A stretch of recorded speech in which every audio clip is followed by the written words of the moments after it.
Buenas tardes, bienvenidos a otra emisión de Los Liberales. Hoy tenemos un invitado bastante especial. Jorge Lizama Mendoza es doctor en Ciencias de la Comunicación por la Universidad Nacional Autónoma de México y uno de los mayores expertos en cibervigilancia y hacktivismo en lengua castellana. Ya hace 15 años dirige cibermedios.org, portal informativo que se ha convertido en una referencia indiscutible sobre el tema. Y hoy conversaremos precisamente sobre la cibervigilancia y el espionaje masivo al que la tecnología nos somete. Hola Jorge, mucho gusto y gracias por participar. Muchas gracias por la invitación, Nicolás. Un saludo a ti, a tu auditorio, y quisiera pedirles una disculpa quizás por traer esta máscara. Puede parecer algo teatral, pero desde hace varios años he decidido bajar ya mi cuota de datos que le doy al GAFAT. Por eso es lo de la máscara. Pido una disculpa y espero que puedan seguir adelante aún con este inconveniente. Yo te entiendo perfectamente, Jorge. Lamentablemente ya no estoy a tiempo de hacerlo, pero es bastante razonable. Jorge, para empezar, aunque a gente como nosotros nos cueste creerlo, todavía hay muchas personas que ignoran o subestiman el espionaje masivo al que se nos somete constantemente a través de las principales redes sociales y aplicaciones. Me gustaría que le expliques a nuestro público de manera resumida cómo y por qué son vigilados a través de sus teléfonos y sus computadoras.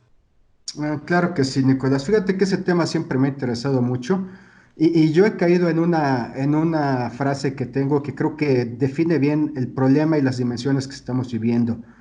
Esa frase es que si tú no gestionas bien tus equipos de cómputo, tus teléfonos celulares, llevas cargando el nuevo orden mundial todo el tiempo en tu mano. Creo que visto así, estamos dándonos cuenta de cuál es la dimensión de todo esto, ¿no? Ahora bien, ¿por qué pasa así? Bueno, pues yo creo que desde que los medios de comunicación e información adoptan ese lenguaje digital, el lenguaje digital tiene otras características distintas a las del analógico, por ejemplo, ¿no? En el lenguaje digital tú puedes copiar la información, almacenar la información, hacer minerías de datos de la información, hacer muchas cosas que antes no se podían hacer, ¿no? En ese sentido, justo viene esto que estás hablando de por qué somos vigilados, bueno, porque utilizamos el lenguaje digital en prácticamente todo, ¿no? Y ya hablando un poquito en concreto en lo que tú me estás preguntando, pues tanto en Internet, en la computadora como en los smartphones, hay elementos muy importantes que están haciendo minería de datos de nuestra información, ¿no? Por ejemplo, una persona que entra a Internet, pues está dando alrededor, he hecho la estimación de acuerdo a Electronic Frontier Foundation, una ONG norteamericana que tiene muy buenos datos. Entonces, si tú entras a Internet y no tienes, digamos, la sapiencia suficiente para evitar dar esos datos, pues estás dando alrededor de 40 datos. Nombre, cumpleaños, email, número de teléfono, chat, foros, fotos también, dispositivos que usas, etcétera, ¿no? Entonces Personas con creo las que que, te conectas, perdón, personas con las que te conectas. personas con las que uno se conecta o la información que uno busca, en ese sentido tenemos muchos datos, ¿no? Pero Internet básicamente tiene mucho tiempo y el smartphone ya conectado a Internet quizás sea cuestión de una década ya en forma, ya en términos de masas sociales, y el smartphone todavía es mucho más intrusivo en ese sentido, ¿no? Por ejemplo, en el smartphone la gente puede estar geolocalizada todo el tiempo. Cada que tú sales con tu smartphone, pasa por antenas RFID que están llamando a ese número de celular para ver si se conecta o no se conecta, saben por dónde vas, ¿no? También si tú utilizas, por ejemplo, un smartwatch, estos que genera Apple, pues tienen tus datos de salud generales, ¿no? Cuántos pasos caminas, etcétera, ¿no? Tarjetas de crédito, reconocimiento de voz. Y uno increíble, Nicolás, que mucha gente no visualiza, incluso en tu teléfono celular, si tú tienes dándole el sí a esta aplicación del giroscopio, bueno, se puede saber si estás trabajando en un escritorio o vas de pie o caminando, ¿no? Prácticamente vivimos en una minería de datos personales muy importante, muy interesante para tomar en cuenta y que prácticamente no se ve en la dimensión que yo creo que se requiere. Y dos últimos puntos para que veamos hasta dónde va esto, ¿no? Vamos a suponer que alguien dijera, bueno, yo no voy a utilizar Internet, no voy a utilizar el smartphone. voy a salir a la calle para bajar mi cuota de datos que doy. Ticketmaster compró hace 2 años a Blank Identity, es una empresa de reconocimiento facial. Eso quiere decir que si tú vas a un concierto de Ticketmaster, como ya corrió con Taylor Swift, te están grabando sin que tú sepas todos los que entran al concierto, ¿no? Todo el reconocimiento de voz, ¿no? Y Blind Identity tiene asociación con Facebook para la patente de reconocimiento visual, ¿no? Entonces es un espionaje en todos los sentidos. Y termino con esto, Nicolás. Incluso si tú no llevas nada y te encuentras unos amigos y quieres hacerte una selfie con ellos, ya desde ahí estás dando datos. Mira, por ejemplo, si yo hago una selfie y hago así, ¿no? El signo de la paz, de la victoria, etcétera. Bueno, al hacer eso, el teléfono celular, los que ya tienen 3 cámaras, 2 cámaras, pueden incluso reconocer mi huella digital, ¿no? Y ya van a tener mi huella digital. Pueden incluso también esas 3 cámaras reconocer poco a poco también mi huella biométrica del ojo. Entonces, llama mucho la atención que hoy en día los celulares tienen 3 cámaras, 3 cámaras, 2 cámaras, con muchísimos píxeles, y la selfie finalmente te pide que estés muy cerca del artefacto para tomarte la foto, ¿no? Parece que por ahí, digamos, viéndolo muy conspiranoicamente, creo que va por ahí. Jorge, independientemente de la interpretación de esto que tú expresas, son hechos comprobados. O sea, ya no, luego de las filtraciones de Snowden, Claro. no queda lugar a dudas de que aquí hay una operativa sistemática para espiar a la totalidad de la población mundial. La pregunta es, ¿por qué? ¿Por qué tú crees que hemos llegado a este punto de espionaje masivo? Y la siguiente pregunta es, ¿cómo surge, digamos, este concepto de vigilancia moderna? Bueno, muy bien. Fíjate que muchos autores hablan de capitalismo de datos. Siempre se habla de muchos tipos de capitalismo, pero este concepto de capitalismo de datos a mí me interesa mucho porque prácticamente la información que se tiene de las personas se puede explotar de distintas formas. Se puede explotar desde la vigilancia, se puede explotar desde vender los datos a nivel de marketing, de muchas formas. Entonces, yo creo que este paradigma de las TIC sí nos lleva al menos contemplar esa idea, esa visión relacional de capitalismo de datos que creo que sabemos a quién sirve. Ahora bien, preguntabas cómo se crea este monopolio. Yo quisiera partir de algo muy interesante, que en comunicación es básico estos dos conceptos, el de la surveillance y la surveillance. Creo que son conceptos muy importantes porque nos van a ayudar a entender cuál es ese giro que tenemos ahora con Google, Facebook, etcétera, que antes no teníamos, ¿no? Y que habla de algo completamente nuevo en paradigmas de vigilancia, ¿no? Bueno, la surveillance ya sabemos que es la vigilancia desde arriba. Antes la vigilancia era desde arriba, ¿no? Satélites de comunicación, cámaras en las calles, hoy en día siguen existiendo, pero era la única forma que había. Sin embargo, hoy en día hemos pasado también a otro fenómeno muy interesante que es el de la surveillance, vigilar desde abajo. ¿Qué quiere decir esto? Que la gente misma es la que se está espiando sin que ellos sepan mutuamente, ¿no? Entonces creo que estos dos conceptos son muy interesantes. Vivimos ya las dos paradigmas, los dos modelos, ¿no? Y la surveillance básicamente es, como diría Foucault, un panóptico, pero un panóptico sin lágrimas. Ya aquí la gente Porque regala sus pero lo datos. importante es esto, la gente entiende que estamos perfectamente vigilados, pero siguen existiendo aquellos que dicen, bueno, a mí no me importa porque no estoy haciendo nada malo, que es un razonamiento absolutamente retrógrado y servil, pero el punto es, la cantidad de datos que se recolecta de cada individuo sin excepción cumple una función. Tú hablas del capitalismo de datos. Cuando hablamos de capitalismo de datos, por supuesto, estamos hablando de la utilización de esa información para fines comerciales. Pero más allá de ello, también tenemos, digamos, dos niveles más, por lo menos, que me gustaría tratar.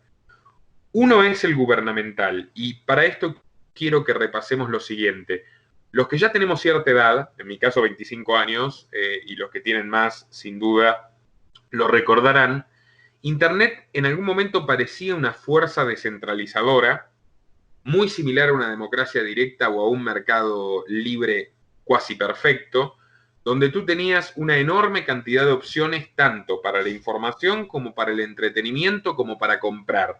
Y esto estaba descentralizado, o sea, tenías varios foros para discutir, tenías varios sistemas de Messenger para chatear, tenías infinidad de sitios para comprar, distintos lugares para descargar juegos o lo que sea, y ahora todo se está centralizando en una serie de oligopolios que son Facebook, que a su vez es Instagram y WhatsApp, Alphabet, que contempla Google, a Android, a YouTube, Microsoft, que también es Skype, Apple, Amazon y no mucho más que eso.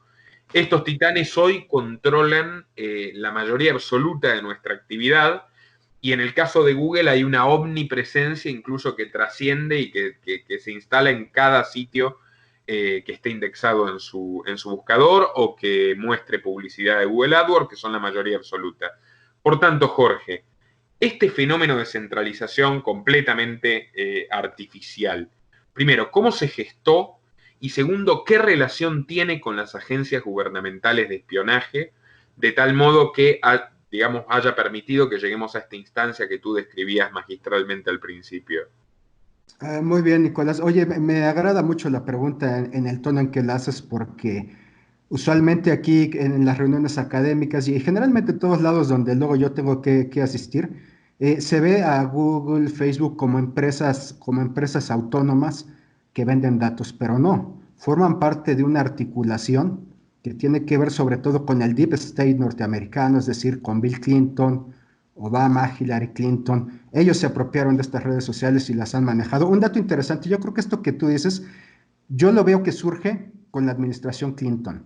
Quizás no se recuerde mucho, pero antes de que llegara Internet como ahora lo tenemos, había varios proyectos de sociedad de la información. La sociedad de la información, la versión europea, que hablaba de que se iba a crear Internet, las TICs, etcétera. La Computépolis japonesa, perdón, que también era un proyecto muy fuerte que se oponía a Europa, pero estaba también la llamada autopista de la información, que esa la impulsaba Bill Clinton. Y Bill Clinton hace varias cosas interesantes para que hoy en día entendamos por qué estos medios son tan fuertes, ¿no? Bill Clinton lo primero que hace es que crea Eclipse Foundation. Eclipse Foundation está a cargo de IBM y trata de agarrar a todos estos think tanks que empiezan a surgir como Google, sobre todo, ¿no? Google, Apple. Esa Eclipse Foundation trata de que todos tengan las mismas lógicas de operación, ¿no? Entonces, otra cosa que hace Bill Clinton es que también empieza a generar que esos medios de comunicación que tú perfectamente mencionaste en Estados Unidos se convierten en lo que en comunicación conocemos como el Gran Seis. Hoy en día solo hay 6 grandes medios de comunicación: Bertelsmann, Disney, News Corp, Viacom, Time Warner, CBS. Bueno, Bill Clinton quería exactamente lo mismo para Internet.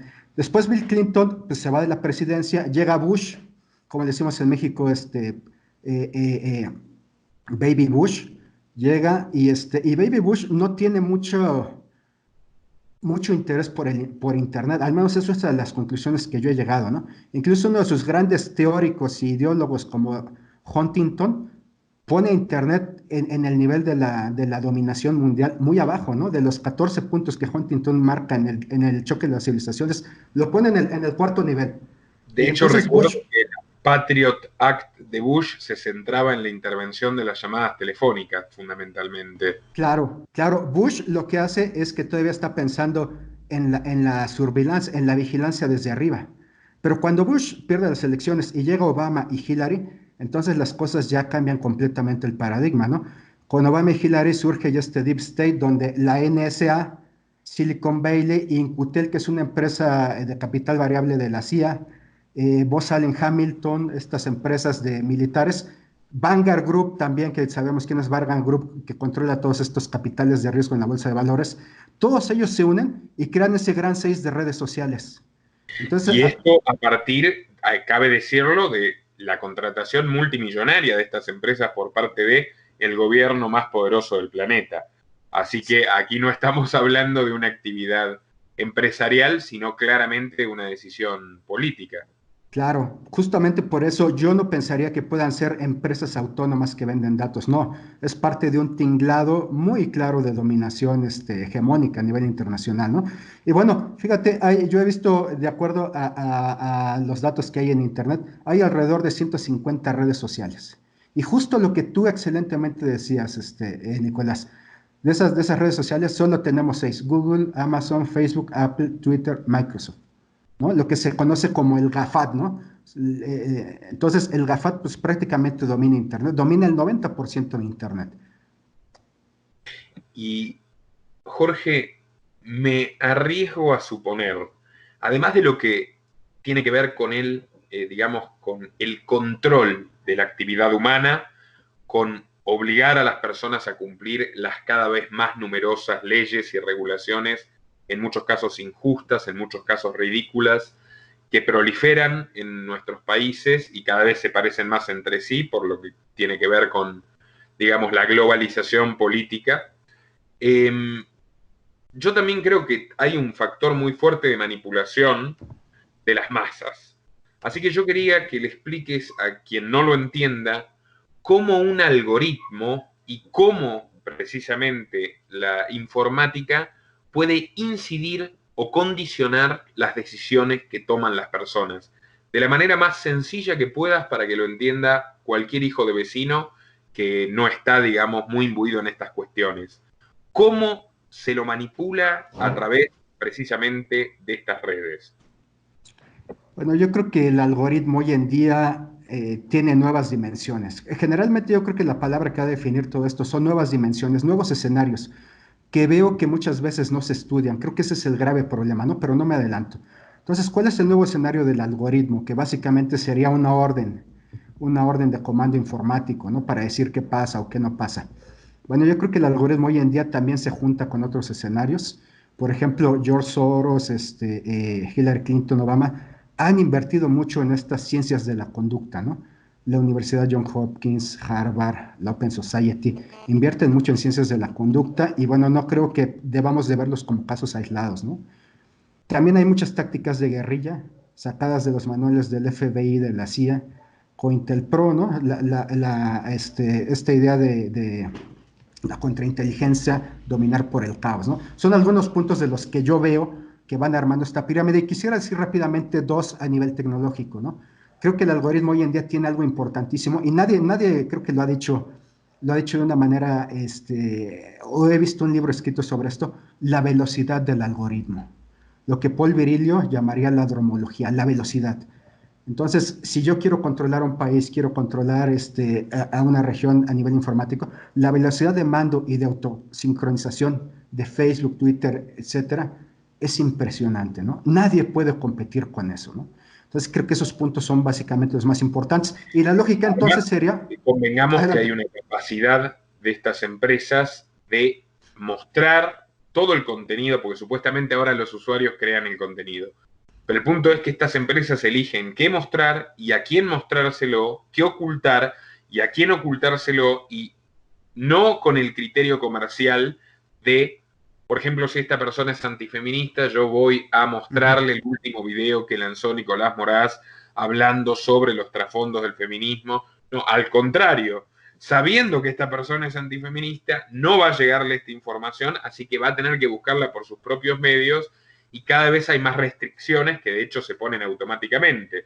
Pongo este caso por el último video que hemos subido, donde automáticamente le pusieron restricción de edad, aunque no hay ninguna razón para hacerlo, e incluso le cuento a las personas que nosotros tenemos que subir todos nuestros videos con un nombre de archivo que no haga referencia a los temas que tratamos, por ejemplo, receta de pastel de naranja o ese tipo de cosas, porque automáticamente si ponemos sionismo o feminismo o alguna de estas palabras clave donde hay un relato único oficial, nos vedan inmediatamente la exposición y la monetarización, que es lo de menos, pero la exposición principalmente queda totalmente restringida. O sea, este mecanismo de identificación virtual, digamos, impersonal, donde no hay un humano controlando, pero hay, digamos, ya un sistema automatizado de censura, es lo que puede terminar determinando que solamente se le ofrezca una ideología y una manera de ver al mundo a millones de internautas, Claro. ¿verdad, Jorge? Claro, perfectamente dicho, Nicolás. Yo creo que la lógica es muy clara, ¿no? La gente que entra a Internet, el algoritmo los va a llevar al GAFAT, necesariamente, para que ellos sean visibles, para que ellos agarren información, etcétera. Y el GAFAT domina el 90% de todo Internet, ¿no? Ya que estén en el GAFAT y como tú bien dices, estén en Google buscando ciertas palabras, el algoritmo de Google a su vez los va a llevar a la información que le conviene, ¿no? Como tú bien dices sobre el caso del feminismo o de cualquier otro caso, pues te va a llevar información tendenciosa, fake news, censura, etcétera. Yo recuerdo el caso cuando fueron las elecciones entre Hillary Clinton y Trump. Cuando uno buscaba a Hillary Clinton encontrabas fotos como una ama de casa noble, buena. Pero cuando veías fotos de Donald Trump, digo, sin obviar quién es Donald Trump, tampoco, ¿no? Pero cuando ves fotos de Donald Trump era una persona iracunda, molesta. Desde ellas están jugando, Pero, Jorge, Facebook tomó partido abiertamente por Hillary Clinton. O sea, claro. no sé si recuerdas que uno entraba a Facebook si estaba en Estados Unidos y le decían literalmente, nosotros no somos neutrales en defensa de la democracia, era una cosa verdaderamente asqueante.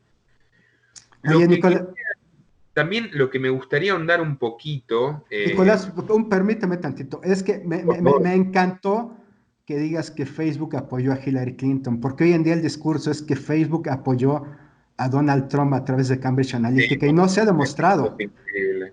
No se ha demostrado, es justamente como tú lo marcas y me da mucho gusto que alguien como tú lo mencione porque entonces habla de alguien que realmente va al dato profundo, valoro mucho eso, ¿eh? Oye, pero nada más para terminar en este punto, nada más quería comentar algo que me parece muy interesante. Los dueños del GAFAT, curiosamente, son gente que lee mucho. Por ejemplo, Hillary Clinton hizo su tesis de doctorado de Saul Alinsky.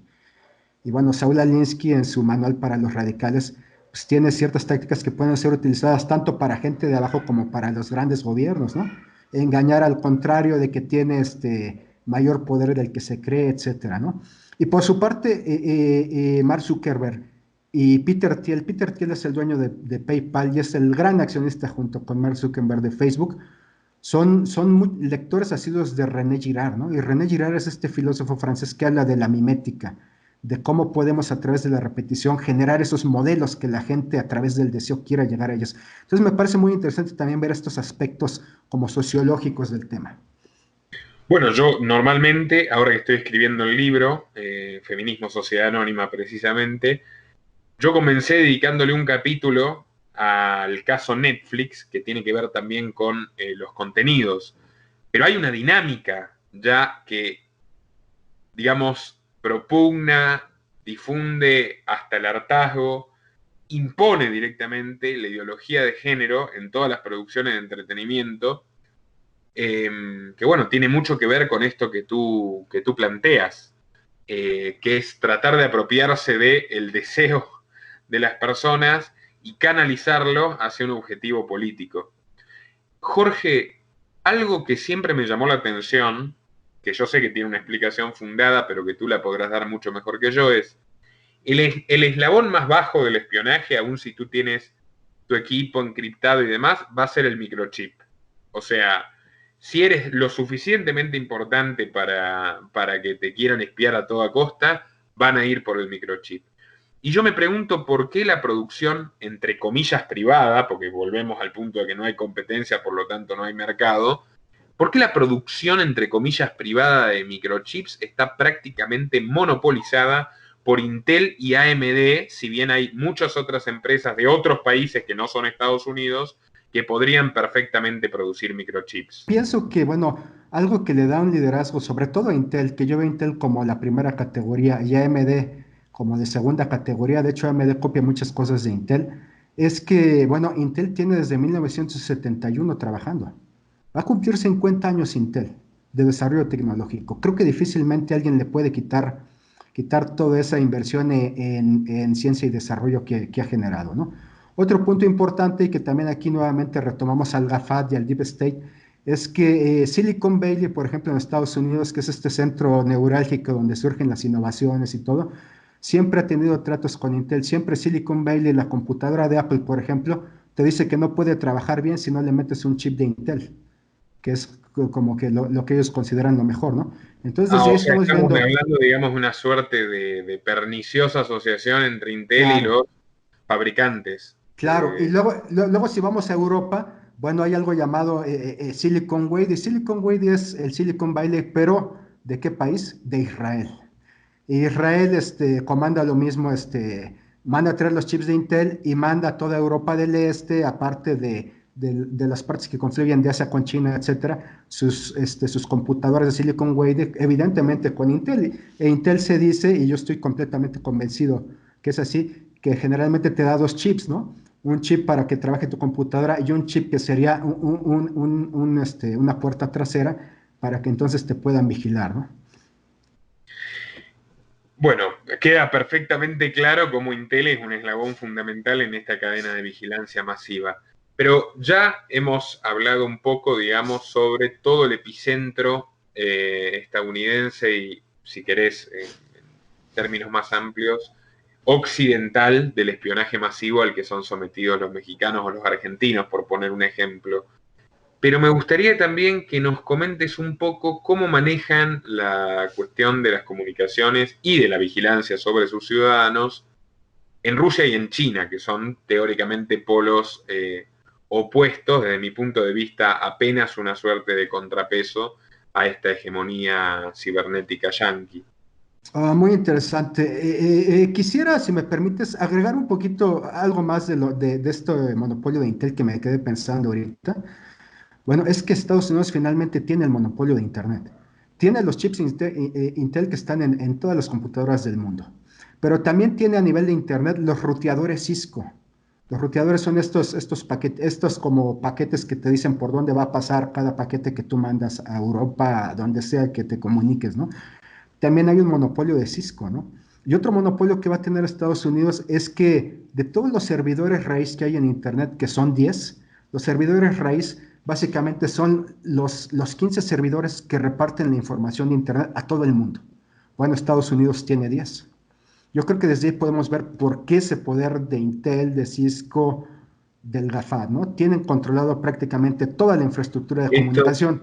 esto es como el monopolio mundial de las transferencias bancarias internacionales, que es SWIFT, que es a través de ese Claro. monopolio mundial que Estados Unidos puede sancionar efectivamente a cualquier país, bueno, en un ejemplo, digamos, de mercantilismo intervencionista burdo, completamente enfrentado a la retórica de libre comercio que desvergonzadamente sostienen. Este canal depende exclusivamente de tu apoyo. Para que siga siendo posible, por favor, entra al link de Patreon en la descripción y realiza tu donativo desde tan solo $2 por mes. Ok, bueno, quisiera entonces responder ahora lo de China y Rusia. Creo que son paradigmas y modelos muy interesantes para ver no solo en qué nivel está Estados Unidos, sino para ver también qué es lo que nos espera a futuro. Creo que eso es lo importante. ¿Qué podríamos decir de China? Bueno, China yo creo que es el gran sistema tecnológico a seguir a futuro por el espionaje, por el gran hermano. Porque China tiene dos grandes puntos que nadie tiene, ¿no? Primero, China tiene el sistema de crédito social chino. ¿Qué es este sistema de crédito social chino? Bueno, pues que de acuerdo a los puntos que uno haga en su vida cotidiana, muchos de esos puntos evidentemente son fiscalizados por Internet, se le da libertades de ir a otro país o de comprar más gasolina de la que requiere. Y si no cumple con esos puntos, pues evidentemente se le sanciona, se le impide salir del país, etcétera. Este sistema de Totalmente crédito, sí, orwelliano. sí, sí, este sistema de crédito social chino, yo ya lo veo, Nicolás, ya lo veo que Estados Unidos lo está aplicando, pero de una manera todavía velada, ¿no? Creo que los likes y los tweets y me gusta o no me gusta parten un poco y ya van por ese camino del sistema de crédito social chino. Si tienes muchos likes, tu información es verdadera. Si tienes pocos likes, quizás seas alguien que no vale la pena leer, ¿no? Justo lo que estábamos diciendo ahorita tú mencionaste el caso del feminismo. Entonces creo que China es uno de los sistemas más depredadores de la vigilancia, de la vigilancia, y creo que tarde o temprano se va a seguir. En México ya vamos por allá, más adelante te comentaré, ¿no? Otra cosa que tiene China muy interesante, dos puntos que yo veo de China muy interesante, tiene el proyecto 2025. Ese proyecto 2025 ya es una lucha geopolítica entre China, Rusia y Estados Unidos. El proyecto 2025 habla que que China va a tener en el 2025 el liderazgo en inteligencia artificial, en G5 que ya lo tiene, y en computación cuántica. Si China llega a eso en el 2025 como prometen y se suma a su sistema de crédito social chino, yo creo que no va a haber un panóptico más grande en toda la historia como el chino, ¿no? Aparte que tienen pues todos los monopolios que tiene Estados Unidos, China los ha clonado. Facebook es Tencent, Twitter es China Weibo, Amazon es AliExpress, etcétera, ¿no? Y por el caso de Rusia estamos exactamente igual. China no tiene un sistema de crédito social, perdón, Rusia no tiene un sistema de crédito social, pero sí tiene muchas, muchos eslabones del Estado que se apropian de los medios, ¿no? El Servicio Federal de Seguridad, donde Putin La fue ex KGB. Sí, claro, donde Putin fue básicamente su director general por el 95, 1995, Transtelecom, que es otro gran monopolio. Bueno, pues ellos igual tienen sus redes sociales como Facebook, que es VK, Twitter, que es Onoklassniki, WhatsApp, que es Telegram, etcétera. Pero aquí viene lo preocupante que yo veo, cuando estas redes sociales surgen, por ejemplo, estoy hablando de VK, que es una red muy importante hoy en día. Esa red surgió por un hacker llamado Pavel Durov. Bueno, pues Putin le arrebató a Pavel Durov esa red social, lo corrió incluso de Rusia y se la dio a uno de sus grandes amigos oligarcas, que ahorita no recuerdo el nombre, pero que es el dueño de Megafon, ¿no? La telefónica rusa más importante. Entonces, a lo que voy es que estamos hablando de sistemas que tienen que ver exactamente cómo se está comportando el GAFAT y China, que va muchísimo más adelantada. Y ahora bien, si me permites, Nicolás, fíjate qué interesante, hablamos de China y de Rusia. Bueno, ¿y qué pasa con Europa? Europa lamentablemente se está quedando fuera de esta carrera que creo que geoestratégicamente le va a perjudicar demasiado, ¿no? Lo Europa que, está en lo- sumisión absoluta a Estados Unidos en ese sentido, como en sí, tantos otros. una total sumisión y lo único que he visto que está haciendo Europa para montarse o para tratar de estar en esta carrera tecnológica que no va a tener punto de regreso, pues es regular la norma de la inteligencia artificial que se acaba de aprobar en el Parlamento Europeo, donde van a tratar de regular nada más los que venga de China, de Rusia, de Estados Unidos, pero una cosa va a ser normal y otra realmente estar en la pirámide. Por Y supuesto, y poder hacer un cumplimiento efectivo de esas normas, principalmente claro, tomando en cuenta que la principal capital mundial de lobistas y cabilderos es Bruselas. O sea, claro. no existe una entidad parlamentaria más subyugada a los intereses corporativos y a los lobbies que el Europarlamento. O sea, basta con ver además que todos sus eurodiputados están fichados directamente por la Open Society. Si no es por la Open Society, es por sus equivalentes u homólogas, pero no tienen pudor en disimularlo. Yo recuerdo hace unos años incluso una carta firmada por George Soros, donde abajo estaban Daniel Rojo, o sea, con Mendy, el de Sí, mayo del 68, que ahora es eurodiputado, otros tantos más, la italiana que no recuerdo, Emma Bonino y no sé cuántas otras personalidades del Europarlamento. O sea, ya no hay ningún tipo de disimulo en quién controla, digamos, la política europea, que en sí la Unión Europea es también, coincidirás, fue el primer ensayo, digamos, de gobierno global, y con todas sus falencias nos muestran lo que nos queda a los demás también por delante en este camino de depravación generalizada.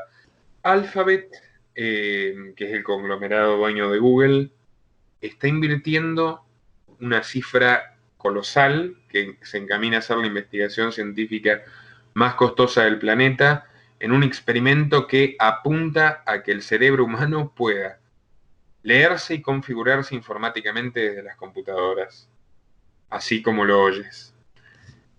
Quiero que me digas, desde tu punto de vista, como experto en la materia, si tú crees que esto será factible en el mediano plazo, y bueno, en general, ¿cómo ves que es el siniestro panorama que tenemos por delante en la relación entre las personas y las máquinas?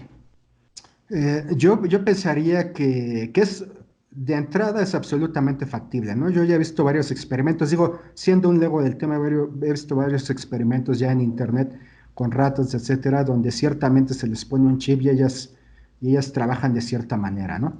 Ahora bien, ya montando esta idea, esta hipótesis en una estructura más amplia, pues nuevamente tiene que ver con lo que está haciendo Alphabet, ¿no? Las ciencias del comportamiento que ya hablamos anteriormente de por dónde va, ¿no? De controlar psicológicamente a las personas, pero también los datos biométricos. Google es el gran aspirador de datos biométricos a nivel mundial, ¿no? Con su proyecto Google Nightingale, donde desde que compra hasta que se apropia de datos médicos. Entonces, creo que Google ciertamente, uno de los referentes que le va a interesar como un eslabón un poco más abajo de la inteligencia artificial es el control del cerebro humano, ¿no? No por nada Google ha invertido y ha comprado más de 100 empresas y todas esas empresas tienen que ver con dominación no solo del territorio, de los mapas, también dominación que tiene que ver con, con la cognición del ser humano, ¿no? Fíjate Finalmente, que hablando de eso, adelante, perdón. sigue Jorge, por favor. Me ibas a Bueno, decir. quería comentar algo que me llama mucho la atención, derivando esto un poco al cine. Hay una película muy olvidada de 1994-95, se llama Landmower Man. La tradujeron en América Latina como Jardinero Asesino Inocente. Y el Landmower Man era muy interesante porque era justamente un jardinero al que se le conectaban unos chips, etcétera, y se conectaba con la máquina.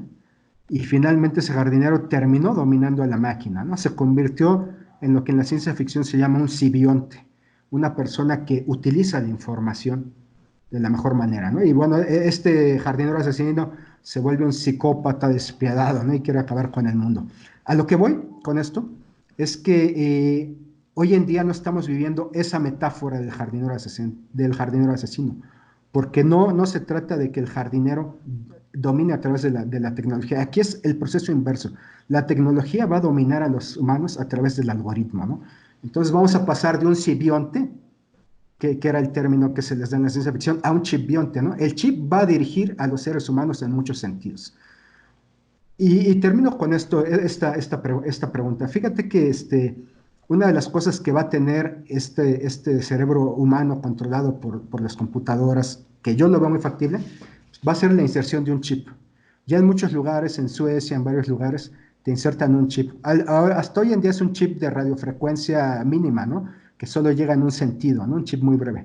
Pero cuando lleguen a insertar al ser humano chips ya de otra categoría, de muchísimo más poder, de doble vía de comunicación, pues quizás podamos hablar de esto. Ahora bien, hay un caso que quiero relacionar que me parece monstruoso, pero para que veamos hacia dónde tenemos que pensar todo esto que se nos viene en un futuro muy cercano, ¿no? Vamos a suponer que aquí en México, que es un país, tú lo sabes, extremadamente violento, con mucho índice de narcotráfico, etcétera. Vamos a suponer que tú tienes un hijo y le dices, te voy a poner un chip para que el narco no te agarre, o si te agarra, sepamos dónde estás, ¿no? Que eso es algo que se vende ya mucho en México, ¿no? Chips para proteger a tu familia, a tu perro, etcétera, y sepas dónde están. Bueno, si el narco en México te llega a agarrar, ellos no se van a preguntar si traes un chip o no. El narco lo que va a hacer es que si eres alguien que realmente les interese, te llevan a su guarida, te mojan, te desnudan, te mojan y te obligan a agarrar una batería de carro. A veces te puede matar eso. Pero ¿qué hace? Finalmente, Esa batería de carro, quienes esa batería... priorizan la seguridad sobre la libertad terminan perdiendo ambas. Para terminar y darle un mensaje, digamos, un poquito más positivo también a las personas que vieron este video, ¿cuáles son tus recomendaciones para la gente del común, completamente neófitos en la materia, para poder incrementar un poco sus resguardos de seguridad y de privacidad cuando navegan y cuando interactúan con los demás? Bueno, yo pensaría, diría la básica, Nicolás, que creo que la básica ya todos la conocemos, que es usar opciones descentralizadas y libres en software. Creo que esa es una muy importante, pero creo que es la única que se menciona y habría más, ¿no? Una segunda que yo vería que casi no se habla es bajar tu nivel de perceived computing, ¿no? Es decir, de tus chips que tienes en tu casa al lado. Por ejemplo, Shibuya City en Japón, que es una de las sociedades más informatizadas del mundo, una familia puede llegar a tener hasta 24 chips inteligentes en su casa, en la televisión, en el refri, en los focos, etcétera. Los chips inteligentes básicamente significa tener al gran hermano en tus focos, en tu casa, etcétera, ¿no? Entonces yo pensaría bajar ese nivel de invasión tecnológica, ¿no? ¿Cuántos chips inteligentes tienes en tu casa? Fuera de tu teléfono celular, pues quizás tienes tu smart TV, ese tipo de cosas ya están filtrando información, ¿no? Bajaría eso. Ahora bien, otro punto que haría como última recomendación, tener varios perfiles. Fíjate que la FAT no deja a nadie. Yo tengo cuentas en Google, en Yahoo, en varios lugares, quizás no porque las quiera tener, sino porque en mi centro de estudios me obligan a tener esas cuentas. Bueno, entonces la mejor solución en ese sentido es que si no puedes salirte del GAFAT, pues puedes entonces administrar qué le das al GAFAT, tener varias direcciones de correo. Una para, digamos, para ser políticamente correcto, un profesor políticamente correcto, otra para tratar con gente de la Deep Web, otra tratar con Nicolás Moraz, etcétera, ¿no? Yo creo que eso es lo importante. Y termino con esto. Creo que, y tú lo dijiste, Nicolás, hace rato y quisiera recuperarlo, que no solo hay que pensar la vigilancia en términos de tecnología, sino también en términos de gobierno, como tú bien lo dijiste. Si no se piensa que son varias vías las que están atacando, difícilmente podemos salir de todo esto y encontrar ese escenario complejo que es la vigilancia. Jorge, muchísimas gracias. Ha sido una gran entrevista. No, gracias a ti, Nicolás, y hasta pronto.